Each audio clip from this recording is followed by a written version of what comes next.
Okay, that's good. So you're up to speed with what's going on, which is great. Yes. Look, I'll just throw in what I had a look at this week, which was the safety guidelines. So I've got a document here. I don't think I've shared it with everybody, but I'll just hey Jack. So I'll send everybody the link here. And I based this off of the Nomad podcast site that Howard had recommended. And they've got some, I've just used AI to throw it together basically from that page. So they've got some good, just sort of simple personal safety measures that you recommend to people. The one that I noted, which is the one that I put here in red, contact happens via the platform's secure messaging system, not by sharing personal details. So that has implications then for you guys with the infrastructure that you're building. So that was the one thing that I particularly wanted to mention today, was that idea of a secure messaging system. Just adds, I can see a layer of complexity to this. Yeah, we were thinking about that too and came to the same conclusion.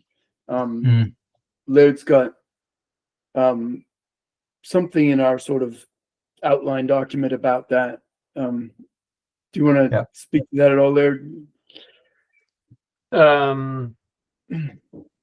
Yeah, I didn't get really too into the details about it, but we recognize that something, for that initial communication, we're not going to immediately want to share people's contact details.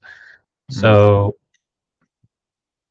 I think there's kind of, at least initial thinking is that there's sort of two ways to do that. One is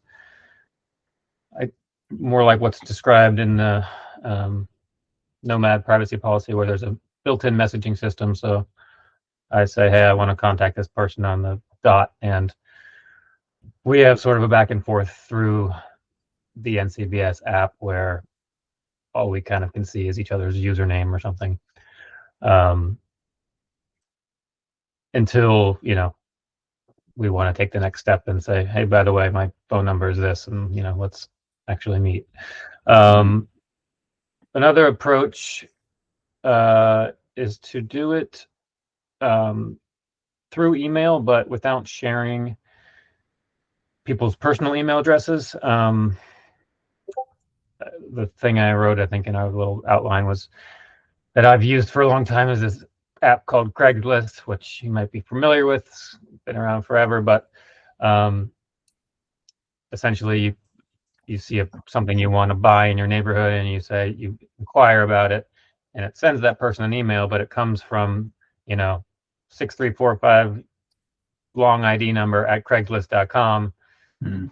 And we can kind of go back and forth that way, where we don't actually know each other's email addresses, sort of being routed through Craigslist to their personal address. So we could do something like that. So again, and then once people are comfortable, they can say, hey, my real email address is this, or let's meet at this coffee shop or whatever. So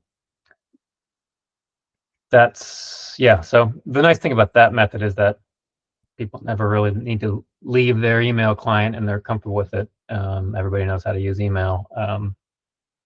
But yeah, so those are kind of two similar options for allowing communication and before we share any private details. Glenn, I guess my first question is, how hackable are those solutions? Like, could someone use Craigslist or whatever to get to your actual email address? Yeah, so they'd have to get into the NCBS database.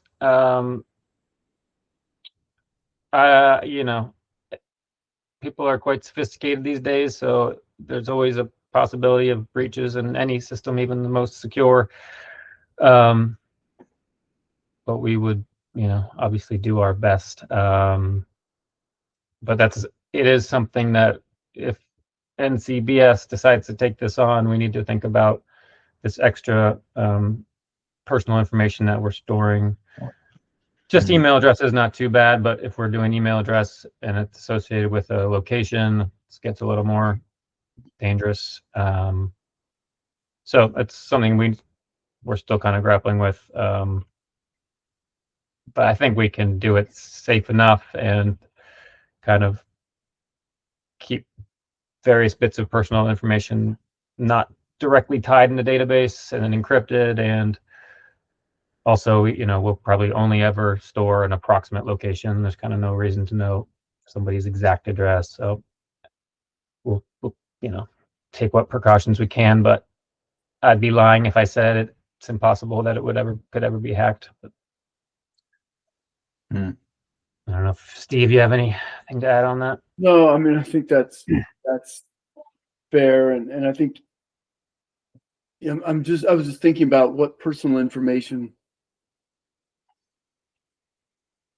Yeah, we don't want stalking, and we don't want financial information or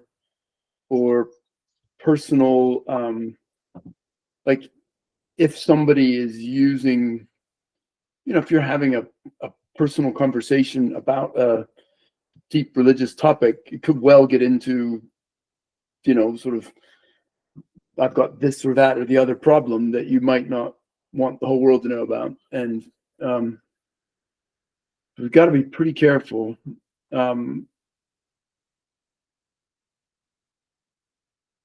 One thing with the you could put a kind of a time limited, like, do you want to dump old data? Do you want to flush old data? Or you could, like Jack, I'm sure in the UK, you've got those GDPR email regulations with the right to be forgotten. So that means, if you've had stuff in the system and you say, I want you to forget me, we have to build a kind of a forget you function where it cleans out all your stuff. And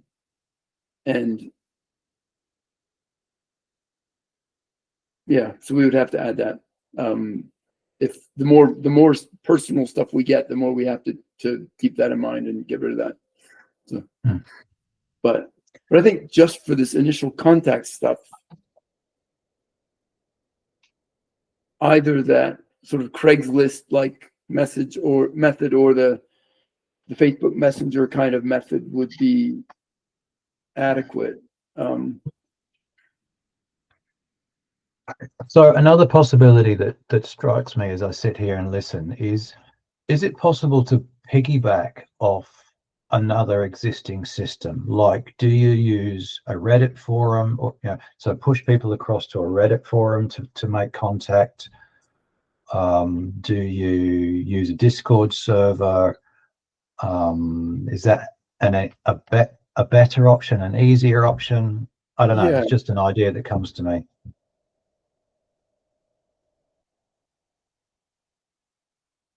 I don't know, guys. I'm trying to make your job easier. Yeah. Oh, what's that? Hi, Lisa. Yep. Hi, guys.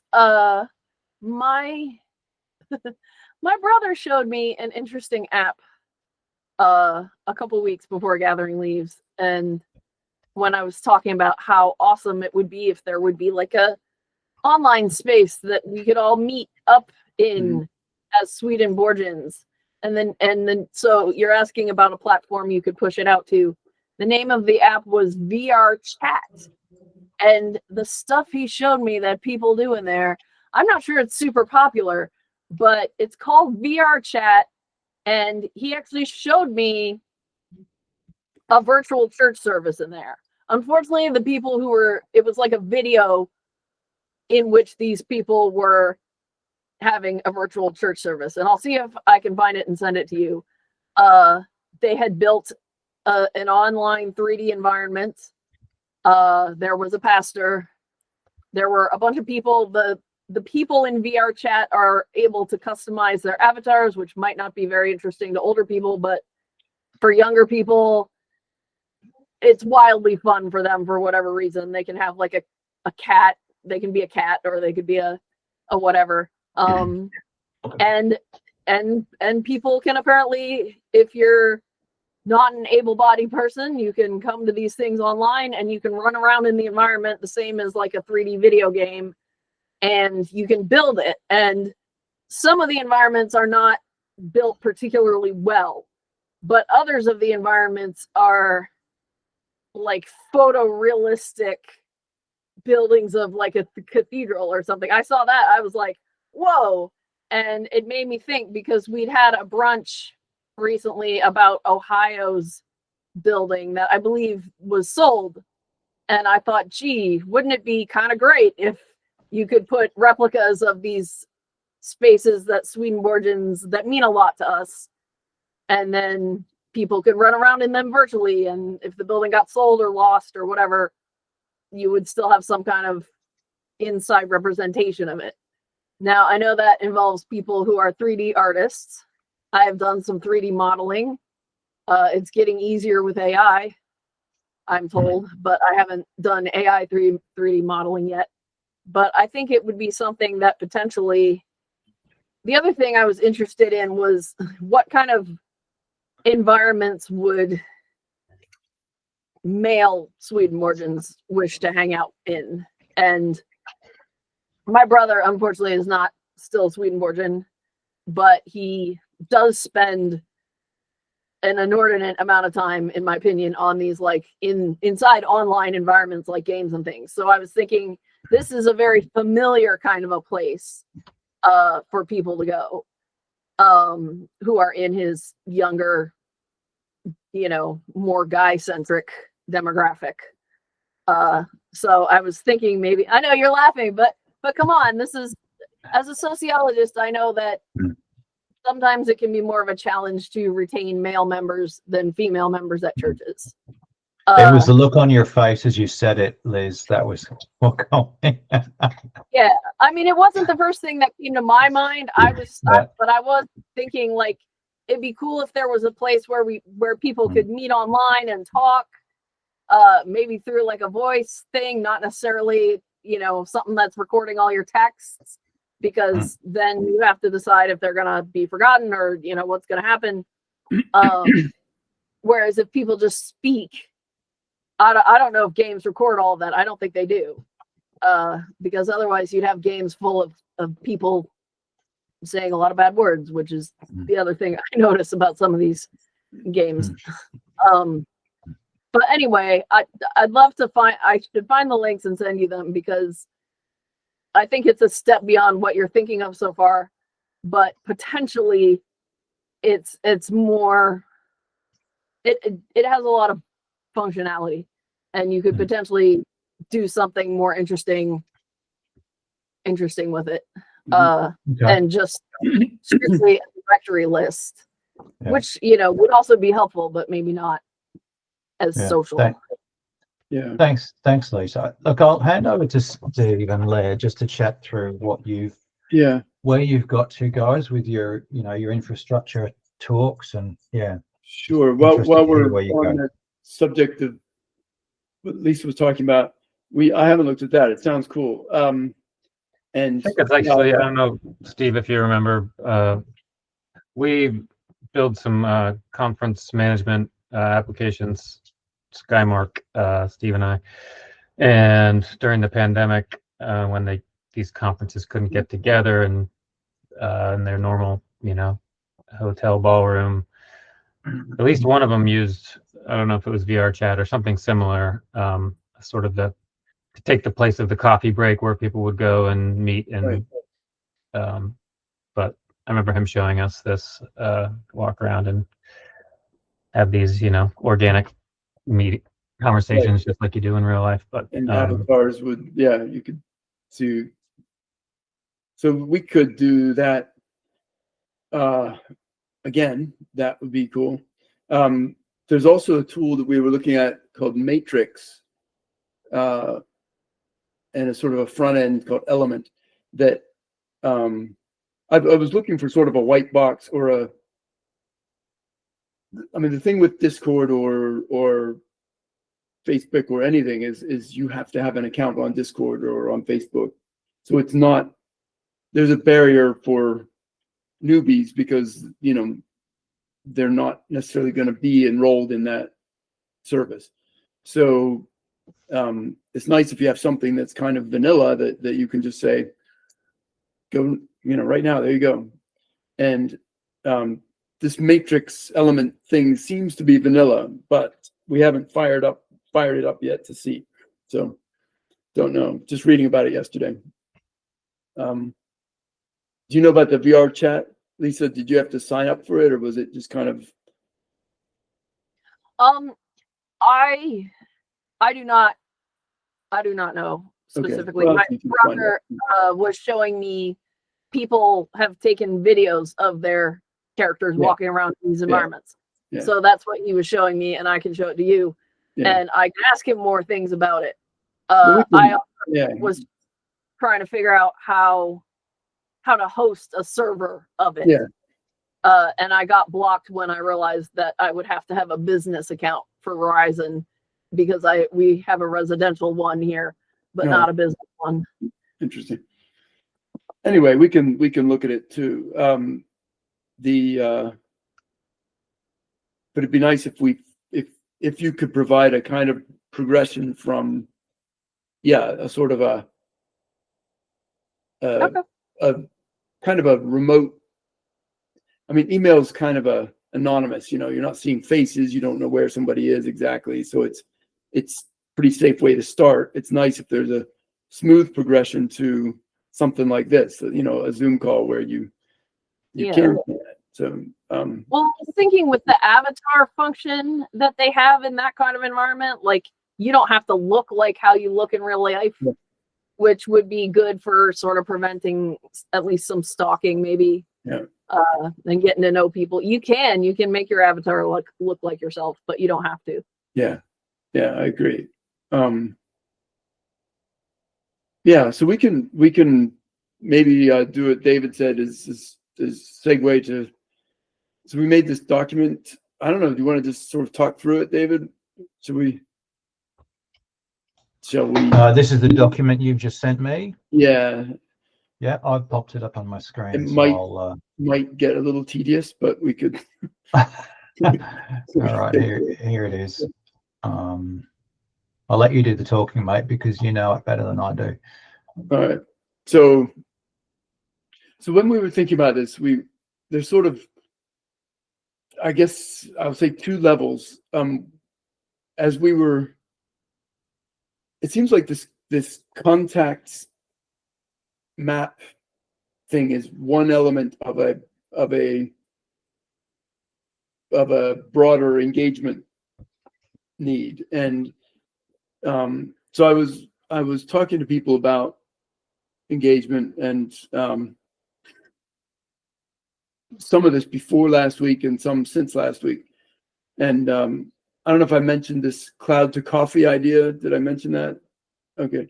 So that was Scott Fraser's name for this challenge. How do you get people from the edge towards getting integrated or knowledgeable and integrated into a new church ecosystem?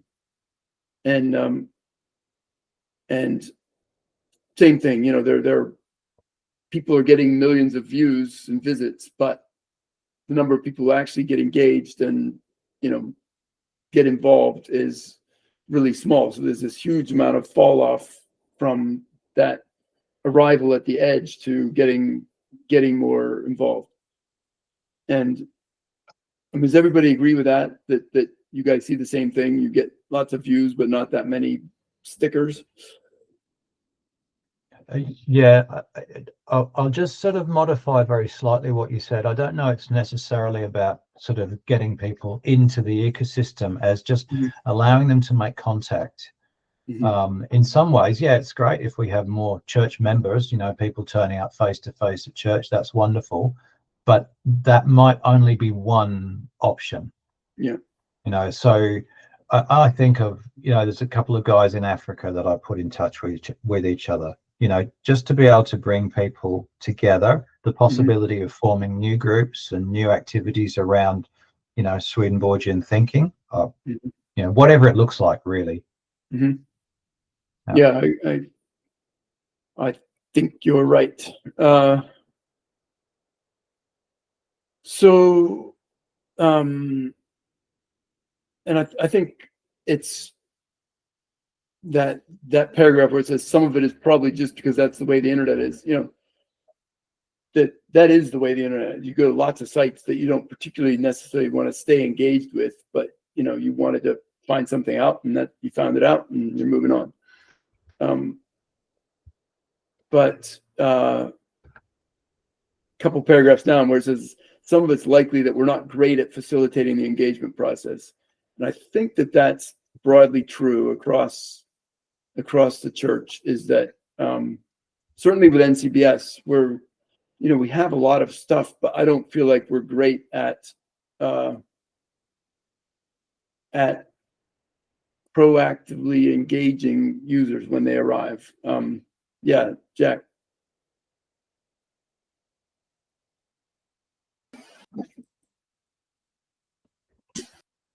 Sorry, if you hear a lot of noise going on in the background, it's Guy Fawkes here, so bombs going off all over the place. People burning in effigy all over the place. Yeah, I think it only happens here. But what I was thinking is, when people are doing advertising and they advertise things on various different platforms, sometimes they have a very short questionnaire at the bottom asking where they saw the thing advertised, in order to look at the best and most effective ways of reaching people. So I just wonder if that's something we could look at, maybe people that did stay and want to engage with other people, ask what was it attracted them to that. So if you've got some kind of feedback from the people that do stay and the people that don't stay, you can start to figure out what's the best methods of getting people to connect, possibly. Yeah. I was talking to a guy this morning who's he's sort of one of our success stories, I guess, would be and in that case he said it was sort of my personal follow-up with him that made the difference. And he'd been watching Off the Left Eye videos and had found our site somehow or other, and he sent a note, asked a question or something, and anyway, we started an email conversation, and now we're good friends, and he's been to Brathen, and he's on the Swedenborg Foundation board, and he's great guy, writing Genesis explanations. So all we need to do is multiply that by a few thousand, so I don't know, but that personal connection was really important to him. So we do have to get there. That's one of the things I like about this contact system is that it starts to build that personal connection.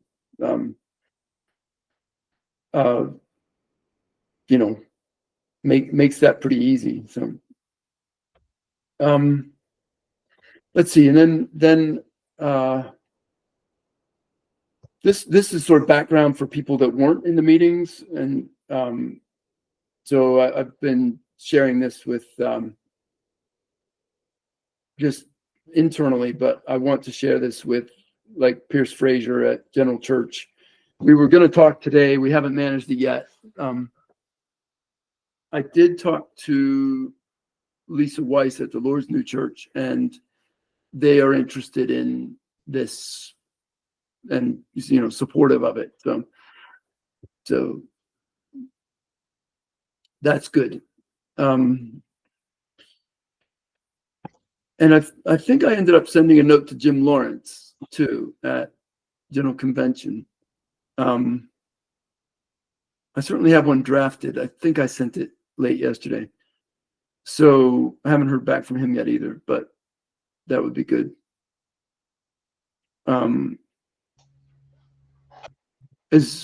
anyway, I'll keep going on this track before I get up. So we like the Nomad Podcasts listener network design, and would want to try to emulate that, I think, in at least some respects. These are the kind of the bullet points that came out of your prior meeting, David, right here. Yeah. Okay. And then if you can go to the next page, I don't know if I can scroll your. No, Yeah. you won't be able to. It'll Okay. be me. So this is that, again, sort of background in the middle of that second paragraph. So we have a lot of the necessary pieces. We have a dynamic map. We have a good database of NC organizations and contacts, cross branch, plus publishers and sort of non-church entities. We already provide APIs for some uses, so we could extend an API for this, so other websites could kind of access this contact system seamlessly. And we have a contact email routing system with secure cutout. It's already sort of built. So I feel like we got a lot of the pieces, and we know how to build what we don't have. We haven't put price tags on any of this stuff yet, just because of sort of lack of time and other things that have gotten in the way. But we can do that, I think, in the next few days. So anyway, zooming out a little bit, this was my sort of attempt to think, how does this contact piece fit into a bigger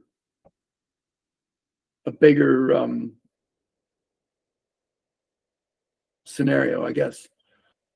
So where you're arriving at an edge point, and I would like you guys to this is my own personal little brainstorm, so I would like to know what's missing here. People are going to watch a video, they might be listening to a podcast, or they're visiting a website it'd be interesting to know what their motivations were in doing these things. But are there other ways that people are going to arrive at an edge point that we want to try to accommodate? So, Steve, can I just ask, Yeah.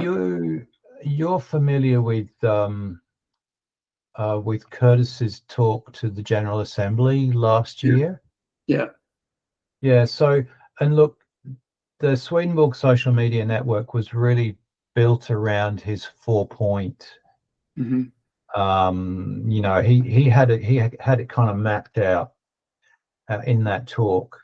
Yeah. With the funnel and that's right, the funnel. Right. So, and the creators on the social media network, we imagine the first point of contact for a lot of different people around the world. The thing that is sort of top of my list, my agenda, is the fact that me as a creator sitting in Melbourne, most of my audience is in the US, or it's in Canada, or it's in the UK. Mm-hmm. So my YouTube audience are never going to turn up to church on Sunday in Melbourne. It's not going to happen. Mm-hmm. But I can connect my audience with other creators and other people in wherever they happen to be, whether it's the US, the UK, or Canada, or further afield. So it was all about creating the opportunity to network all of those diverse audience members across the world, following a number of different creators.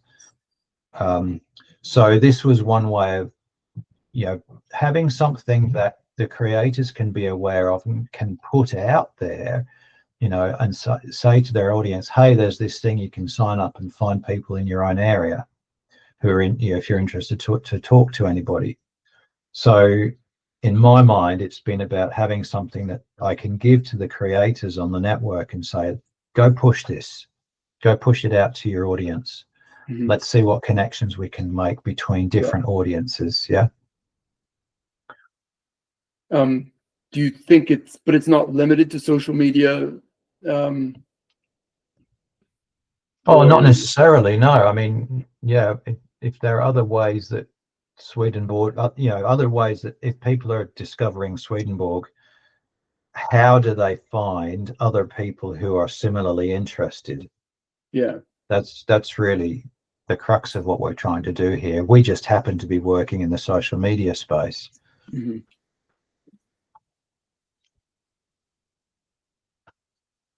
Jack and Roz? Rob, both, yeah. Ross? I was just going to add social media to your list, Steve. Yeah. Didn't say explicitly, but Facebook pages or Instagram or wherever else they might find you. All right.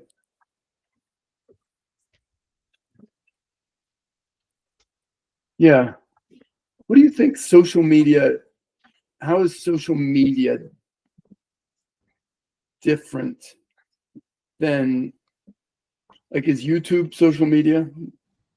Yeah, I think- I'd class, YouTube is social media. Yeah. And I noticed Lisa's popped her hand up too. So Jack had his up too, so yeah. oh, did he? Okay. Yeah. Oh, you go, Lisa. Okay. I have noticed that people might Google this after occasionally Swedenborg gets a mass media appearance.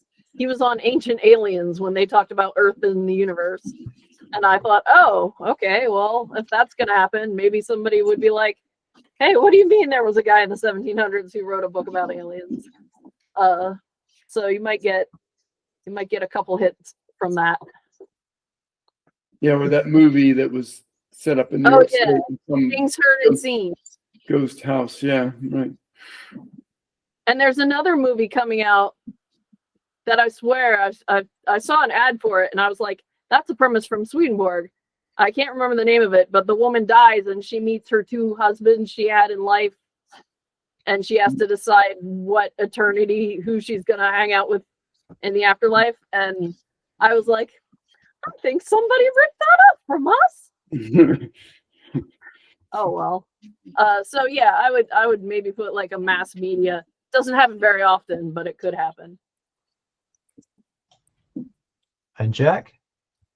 Yeah, I just wondered if there's any mileage in a universal logo that people could identify.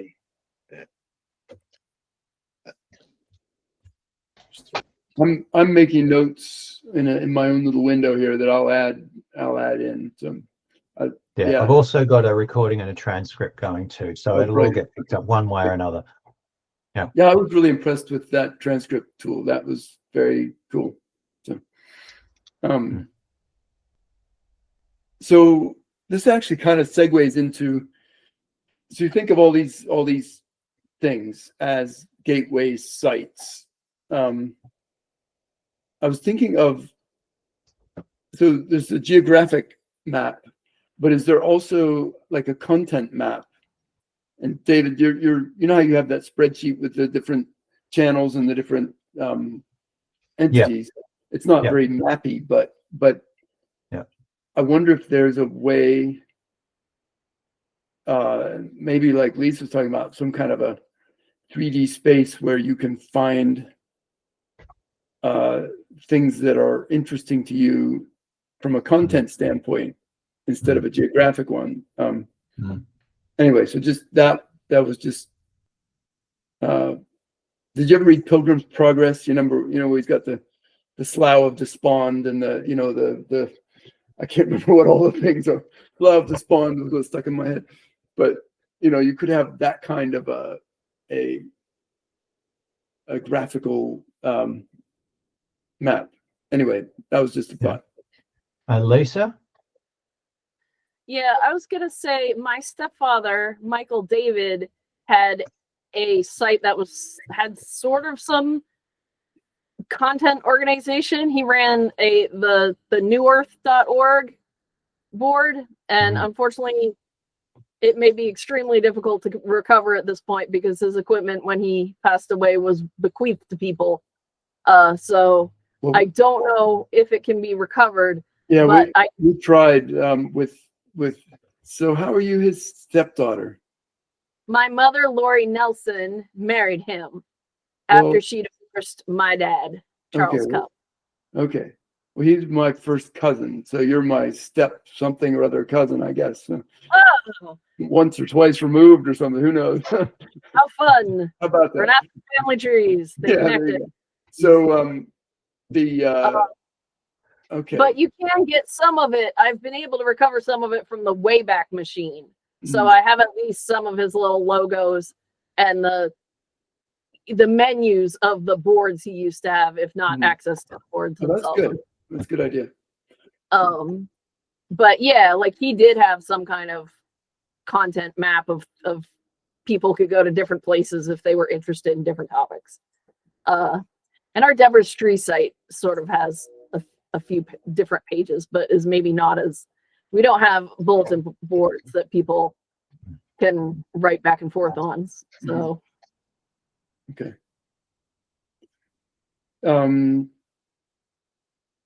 So let's see, back to that document.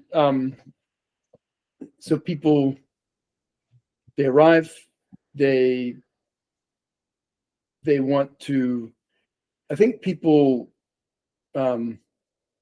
usually want to lurk for a little while before they engage, because they want to read and they want to get comfortable and learn what the rules are and that kind of thing.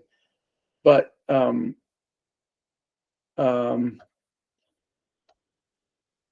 David, I thought on your site where you've got your newbie page and you've got some really kind of user-friendly Swedenborg 101, those kinds of things are really good. And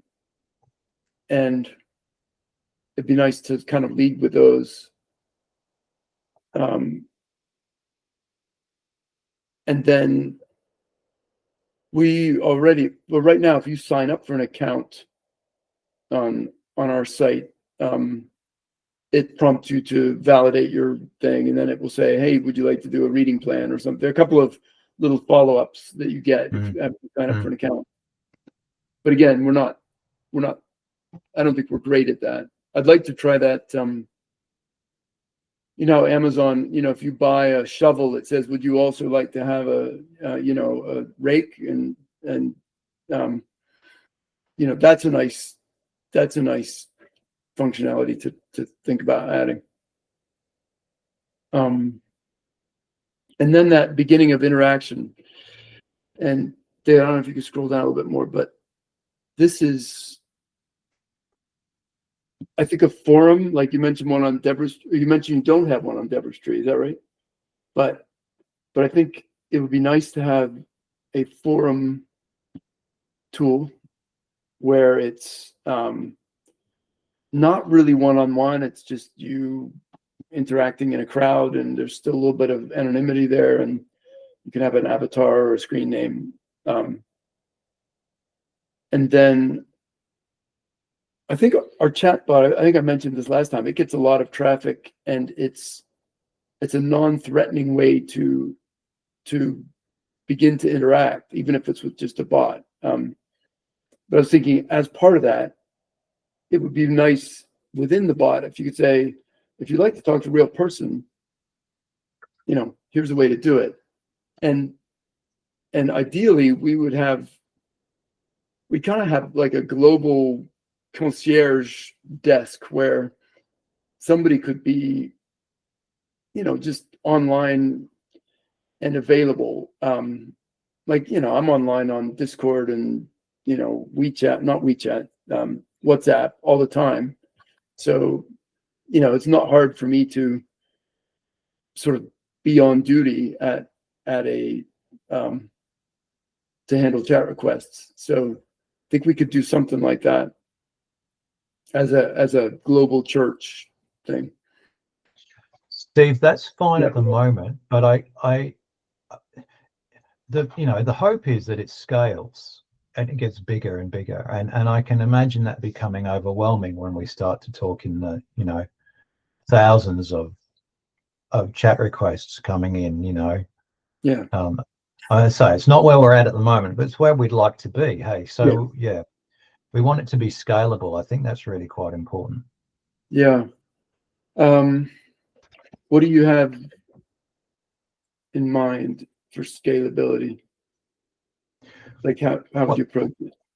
Look, we're looking at spreading the word, aren't we? We want to get the message out there to as many people as possible. So, you know, at least we need to be able to cope with the fact that we'll have a lot of people signing up for this. We won't initially, I know that. But as the word spreads, as we get Curtis's 4 goals, you know, get those working, then more and more people coming on board, it's going to become a bigger and more complex operation. So we don't want to get to the point where we're suddenly overwhelmed by, you know, the sheer volume of traffic. So it's not an issue at the moment, but that's where we want it to be an issue. Yeah. Yeah, it'd be a nice problem to have in a way. Yeah. Yeah, Lisa. I just because memory has far eclipsed where it used to be when people were using chat boards primarily as a place to meet on the internet. I don't think we're likely to get overwhelmed. Like, you can buy terabytes of data now, of data storage. And I think the amount of Swedenborgians we have worldwide, does anyone want to guess? I think it may be in the thousands, maybe. Yeah, if we're lucky. Yeah. So Yeah, I'm not thinking so much about data storage as being the issue as if a person is kind of if a person is moderating this, you know, or it's their job to be up at a particular time of day to, you know, make connections like the old-fashioned telephone lines, that then becomes overwhelming pretty quickly. That's all I'm thinking. That is why Deborah's Tree doesn't have a board like that yet, because we realized we would have to, staff it. Yeah.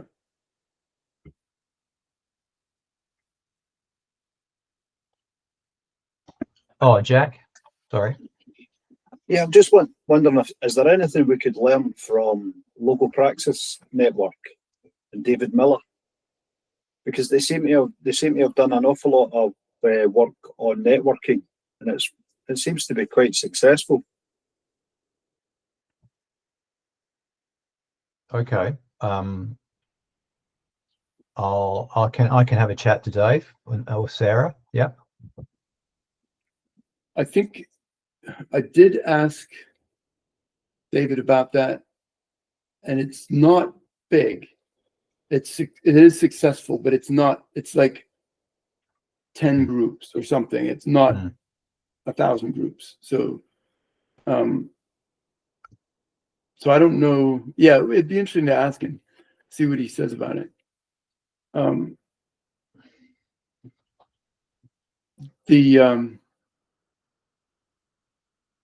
Yeah.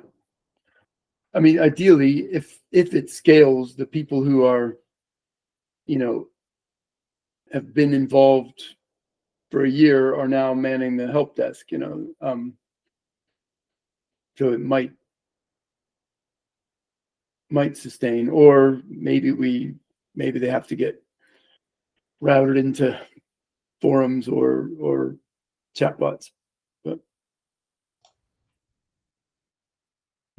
okay. I mean, ideally, they like going back to the geographic one, is they are getting involved, they're having these chats, but they're also getting exposed to local, regional meetups and that kind of thing, where they're making friends in person. But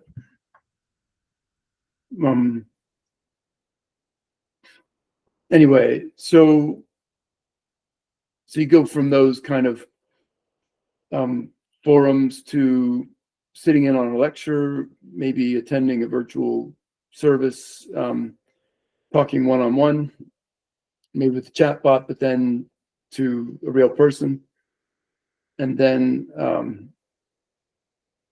the kind of in-person stuff, meeting, and then going to, I think the whole camps, retreats, meetups thing could be a pretty good, like it's a weekend. You're not committing to a long-term thing, but you're willing to go try it. And then, so anyway, the data structures that support these things we started to list those. And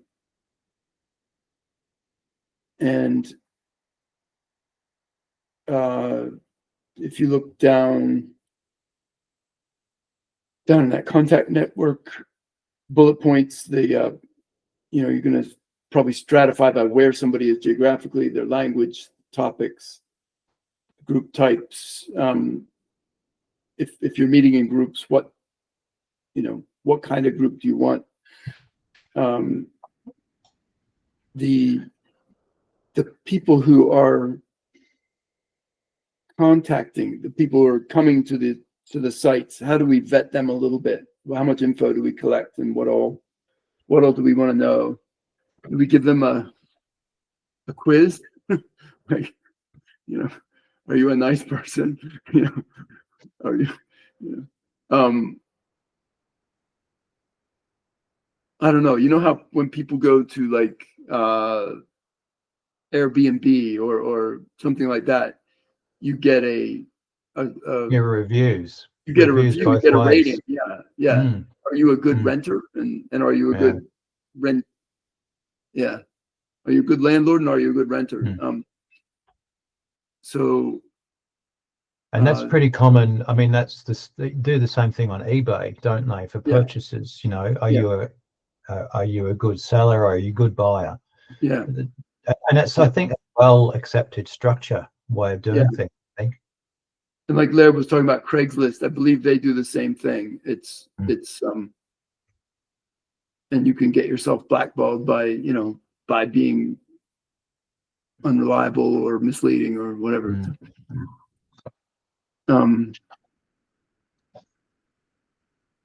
One possibility, here's something. It wouldn't involve a map at all, or not a map that you can see.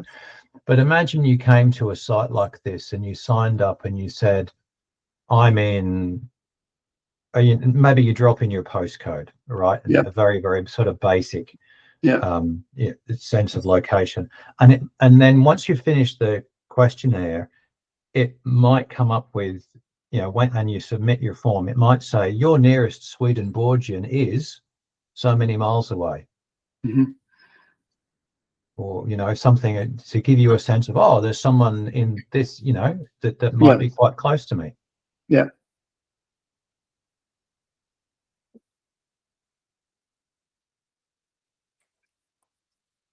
Another thing I'll throw in too, I had something came through on the Facebook page overnight, is someone was very interested in the idea of interest groups. You were talking about going to the Swedenborg and science thing, a couple of weekends ago. This particular person was talking about, is there interest in Swedenborg scientific, or is it more artistic? And I just threw back to them, well, I set up a messenger group for musicians who are writing music about Swedenborg's thinking, so that kind of thing exists already. So that's another that we've mentioned before about interests. But the interests could be a theological interest, such as something very clear like life after death. Yeah. Or it's a talent, or artistic, scientific, those sorts of ideas. Yeah. That would be really cool. There was a Friends of New Church Art. Roz, do you remember that at all? I think it's defunct now, but that kind of thing could be good.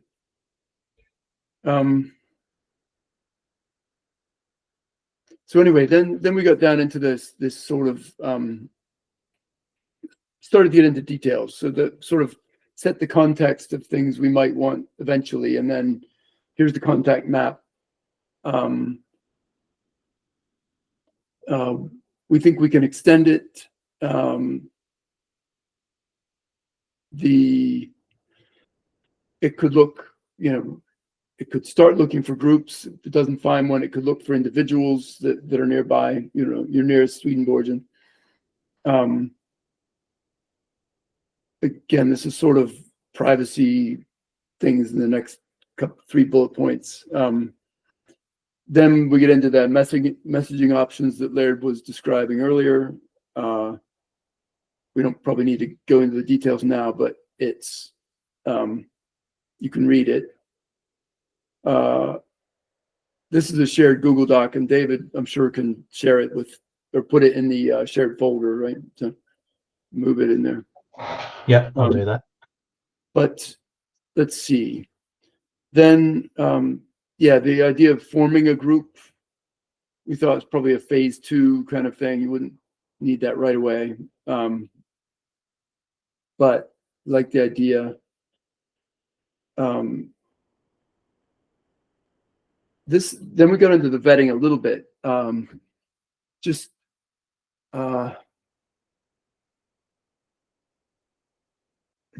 thinking about this, how could you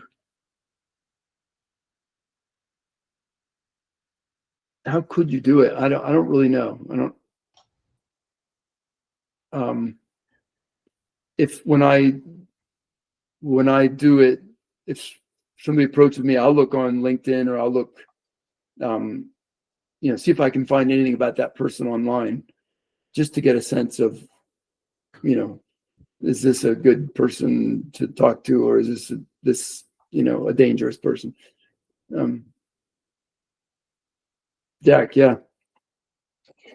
Yeah, I'm just wondering if rather than take the risk of connecting people physically from source to source, if you could actually segregate people into regions online as a way of connecting as sort of modules, and they're already in the immediate proximity to other similar people. So if that initial contact could maybe happen online, segregated to certain locations, and then from there they could decide whether they want to make contact, physical contact. Possibility as a kind of a secondary, second round thing. Yeah. Maybe kind of almost like cascading down into eventual physical contact rather than just jumping straight in. Could be safeguards in there as well, I think, at various points. Yeah, I like that. Let's see. Just a couple notes about, what risks are there for whoever does this, but would be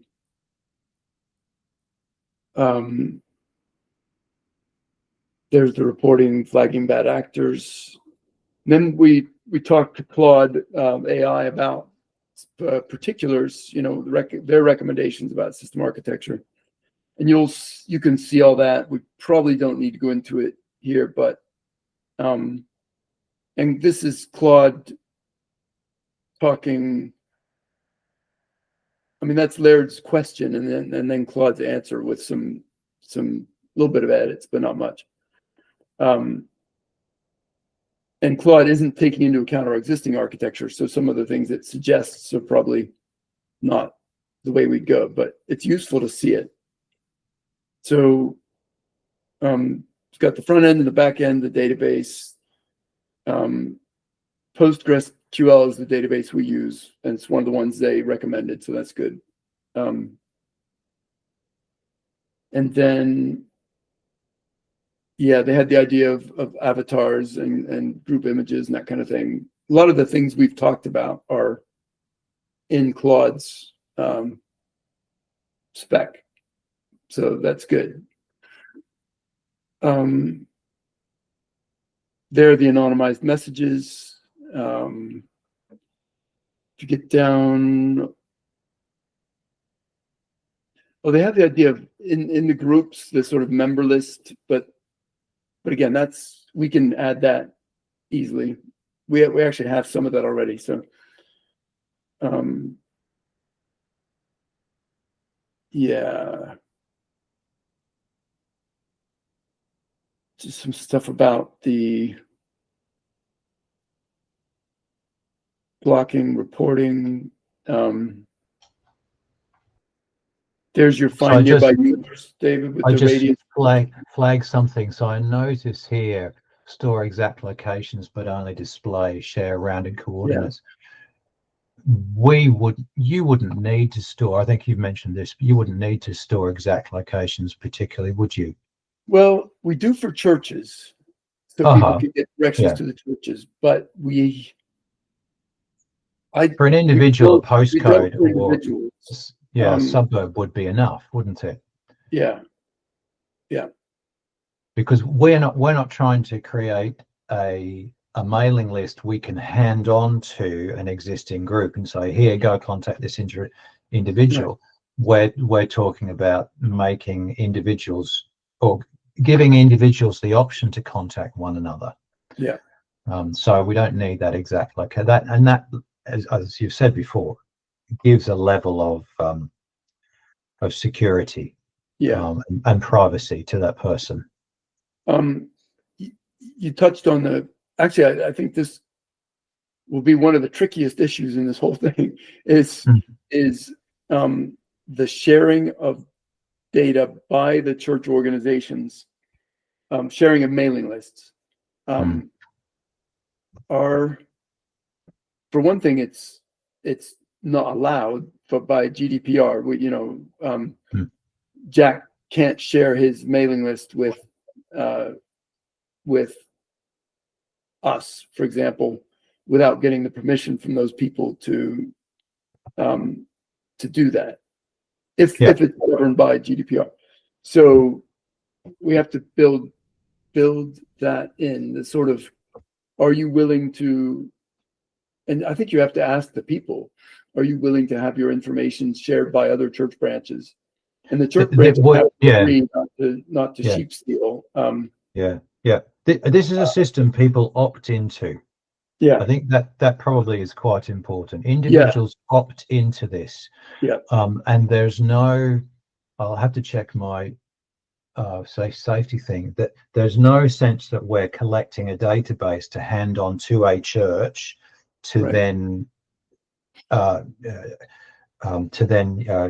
what am I looking for? To add to a mailing list. That's not the point of this. Right. And I think, that's got to be pretty clear, and the churches have to sort of, say the Lord's New Church is sharing, a video that it made. They need to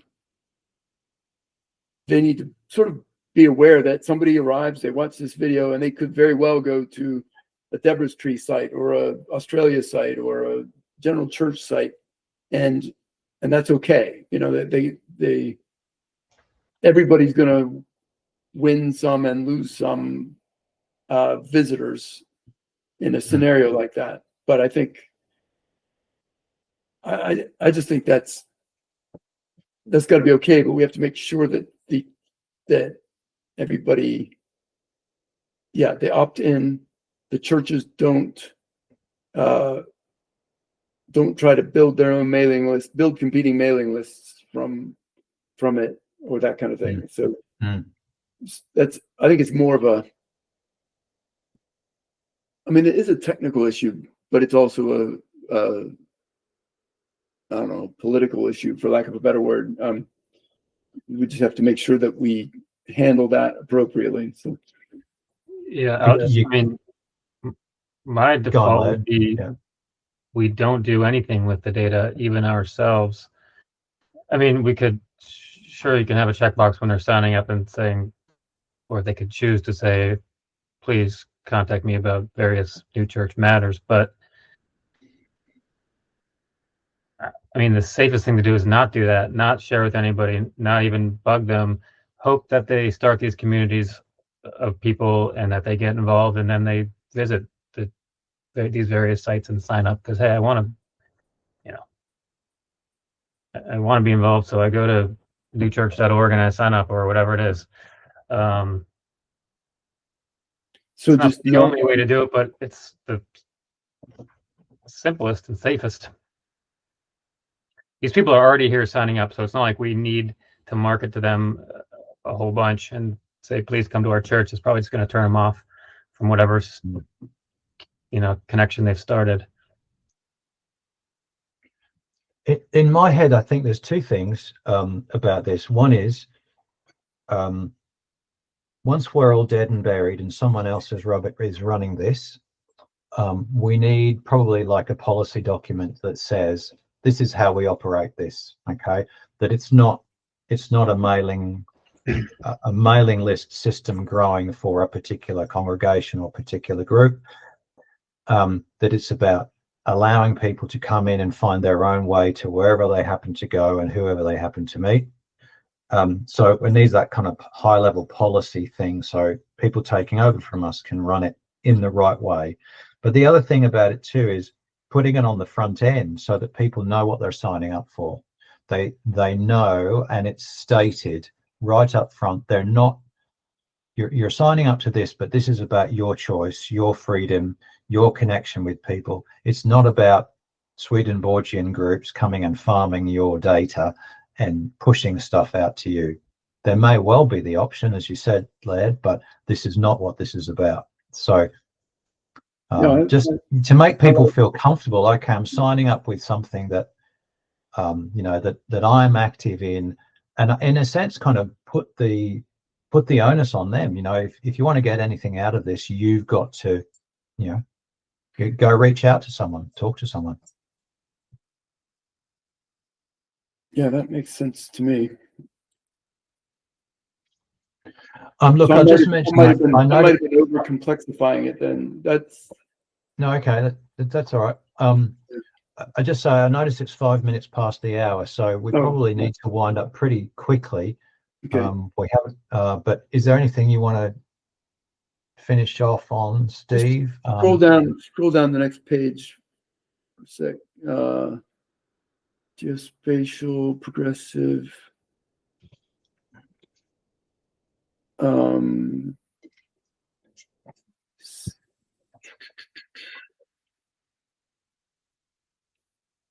No, keep going. Keep going. This is a big document. Yeah, well, it's just, I mean, it's somewhat exhaustive, but it's That's what you need, isn't it?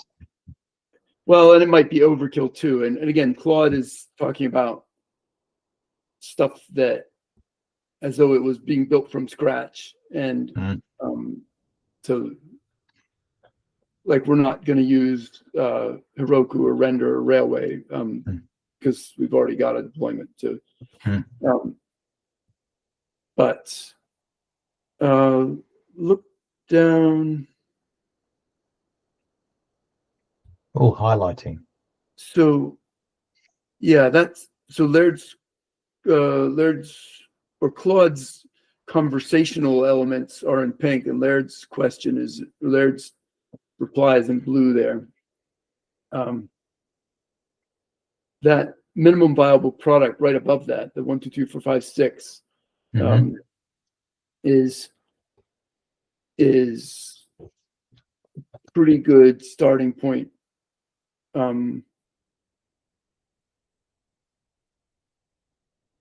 For this, and then the email relay, that's kind of a rehash from up above. We use SendGrid, the first of those email service options. That's typically what we use because it's I don't know, it's a good sort of price point for the functionality. So and then go down. I think you're almost, maybe you're not almost at the end. Scroll bar is only halfway down. I'm halfway there. Keep going. Okay. Oh, more highlighting. Well, it's getting into database schema, which is nice to have, but again, we don't need to go there right now.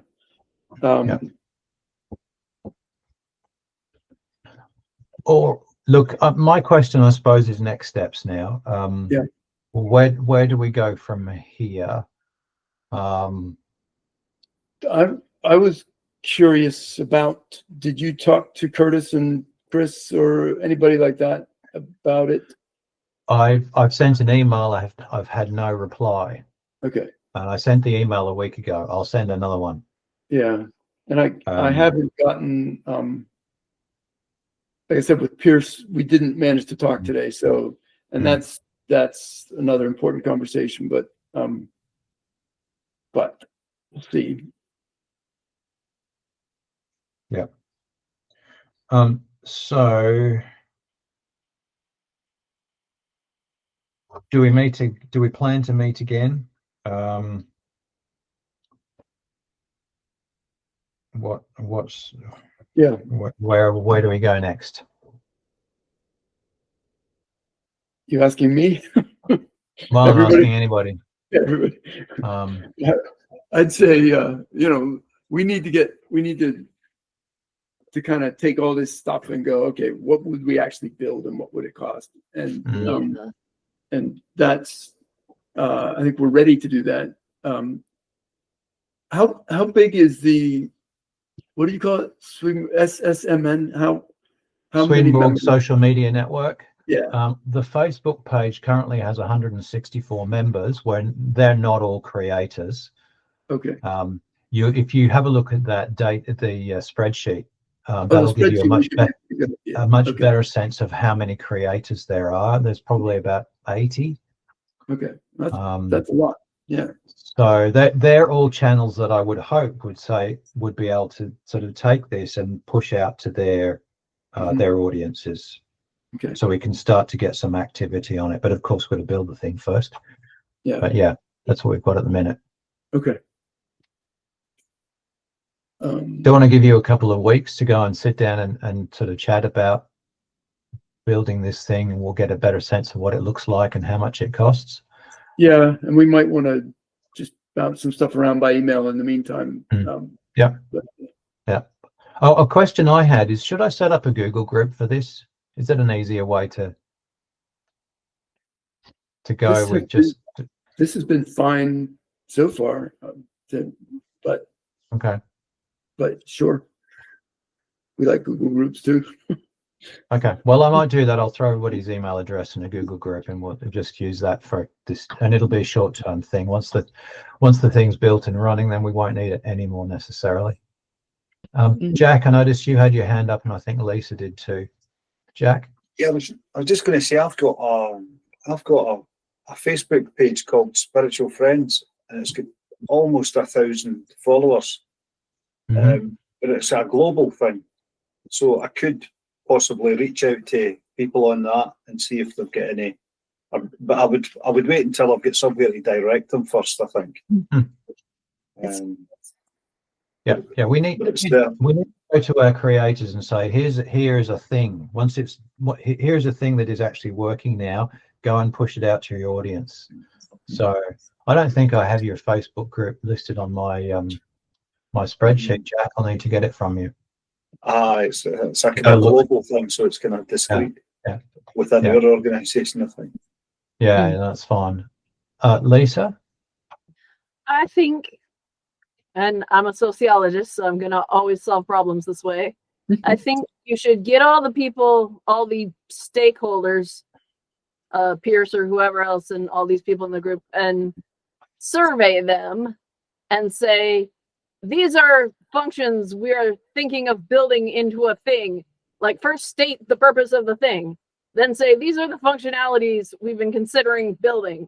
We want you to rank which of these you want and how bad do you want it, so that you can sort of start to devise an order of which you would build them in.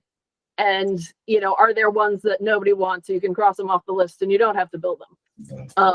And I think that would be, as long as you made sure to get input that would be one way to get input from all the people in an organized way, so that you could try to, because we can go on and on forever, round and round of like all different Could it be this kind of thing or that kind of thing, or do we want to build it in modules? Like it could be you will get clusters of functionalities. Like everyone seems to go for these 3. We should make that first. But then there's this other group in Australia, they need a different kind of thing and they want that, like, and maybe that would allow you to build divisions to work on different things. If there's a group, if the general church is like, no, we must have this part immediately if we're going to donate any funds to it, then, like there would, maybe you would make it sort of like a company where there would be departments working on different parts. Okay. Well, I could do that in a Google's form or something or other. Get people to have a look at that. That'd be fine. I can go away, take that one, get some ideas. Jack, you put your hand up again, mate. I was just thinking, Lisa seems as if she knows an awful lot about that, and her input would probably be very kind of valuable for that. So I wonder just how much she would be able to take that forward with you. Yeah. Well, Lisa and I can chat on that one. Let's get something set up and going so we can get some feedback from folk, and then that can be something that Steve, you can take to your contacts, I can take to mine. We can put on the social media network group and get people's input. Put it out a bit wider. Okay. Steve, do we want to give you a couple of weeks to sort of sit down and have the time to nut out what you've got to nut out? What do you think, Larry? Yes. Probably. Yeah. I don't know. Maybe. Possibly meet in 2 weeks. 2 weeks. We could just. I don't know. We could just play it by ear and like aim to sort of get some kind of email out sooner than that if we have questions, and then I don't know, figure out when it makes sense to meet. Yes, that'd be the 19th. You could sort of pencil that in and just Thanksgiving coming up after that. Yeah, it's not till the very end of the month, I think. Oh yeah, later this year. All right. Look, I'm sticking it in my diary at the moment, and let's see how we go. Yeah. If we feel that we need to pull the plug on it because it's not had enough time or we haven't got far enough, then let me know. Yeah. I kind of want to have the deadline, so we have to do it, because otherwise, yeah, I know student syndrome, and we won't. I know the feeling. There's so many competing priorities. It's yeah. But I really think this is it's vital to do this, and this is something that we've been intending to focus on for probably 5 years, and this I'm actually really glad to have the external push to kind of make it happen. So it's great. Okay.